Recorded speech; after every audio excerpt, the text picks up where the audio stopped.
The Bear and the Honeycomb, a lesson of sweet acceptance. Sometimes the sweetest thing we can do is learn to let go.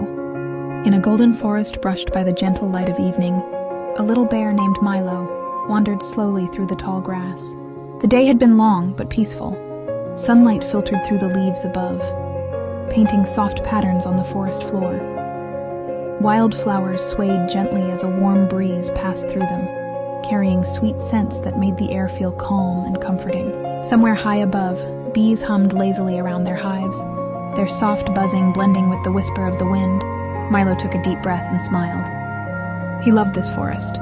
Every tree felt familiar, every path felt like home. But then, his tummy gave a small, unmistakable grumble. Milo paused. He placed a paw on his belly and chuckled. He murmured. I could really go for something sweet. He looked around, eyes scanning the forest with hopeful curiosity.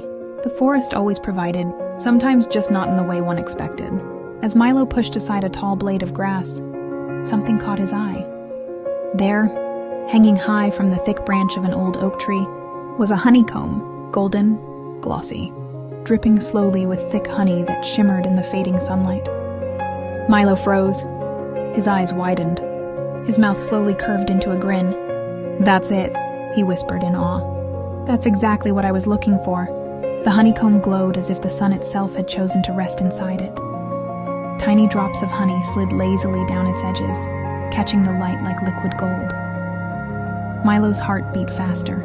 He stepped closer. Just a little taste, he said to himself. That wouldn't hurt. He stood on his hind legs and stretched his paws upward as far as he could. His claws brushed the air, but the honeycomb remained far beyond his reach. Milo frowned. Okay, he said thoughtfully. Maybe I just need to try a little harder. He bent his knees and jumped. Once, nothing. He jumped again, higher this time. Still nothing. The honeycomb swayed gently, untouched.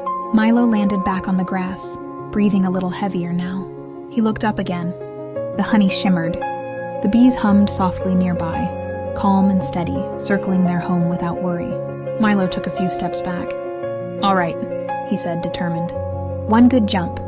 He ran forward and leaped with all his strength. For a moment he felt weightless, hopeful. And then, thud, he landed softly on the grass, rolling onto his side. The honeycomb remained exactly where it was. Milo lay there for a second, staring up at the sky through the leaves. He rubbed his paw and laughed quietly. Guess that didn't work either. He sat up slowly. Above him, the bees buzzed calmly, their sound almost soothing, not angry, not rushed. If anything, they seemed patient, as if whispering, "It's not for you, little bear." Milo sighed. Maybe if I just climb, he said, glancing at the tree trunk. The oak tree was tall and strong, its bark smooth and firm. Milo wrapped his paws around the trunk and pulled himself up. For a brief moment, he felt hopeful again. Then, slip, his paws slid down the bark, and he tumbled gently backward, landing flat on his back. He blinked, then laughed. All right, he said, staring up at the leaves. I get it.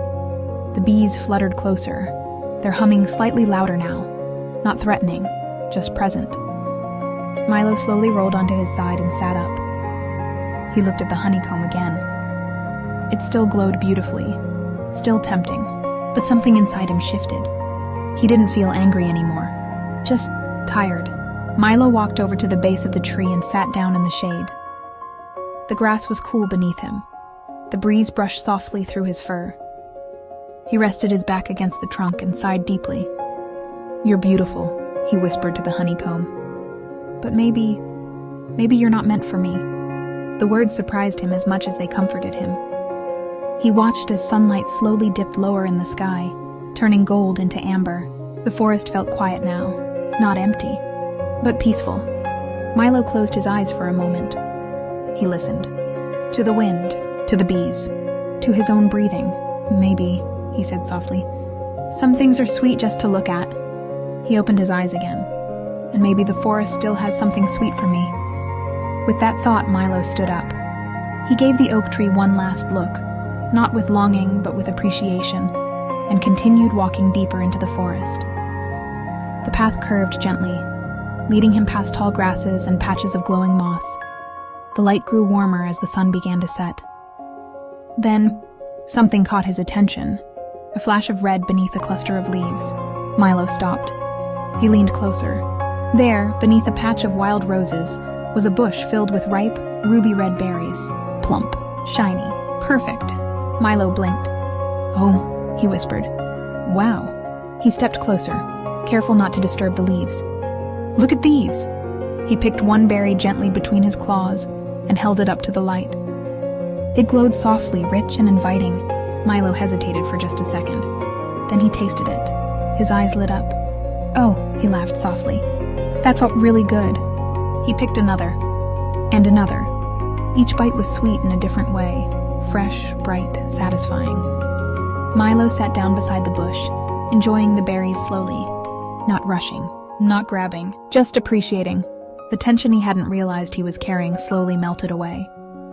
"Guess the world knew exactly what I needed," he said gently. Above him, the sky deepened into warm shades of orange and pink. Somewhere in the distance, the bees hummed again, faint now, peaceful. Milo looked up at the forest around him. It felt kind, patient, wise. He smiled. That evening, as the sun dipped below the trees, the forest grew quiet once more, soft, golden, whole, and Milo felt full, not just in his tummy, but in his heart. Moral of the story: acceptance isn't weakness, it's wisdom in disguise. Sometimes the sweetest moments come when we stop reaching and start appreciating. Stay kind, stay true. Only on Colorful Morals.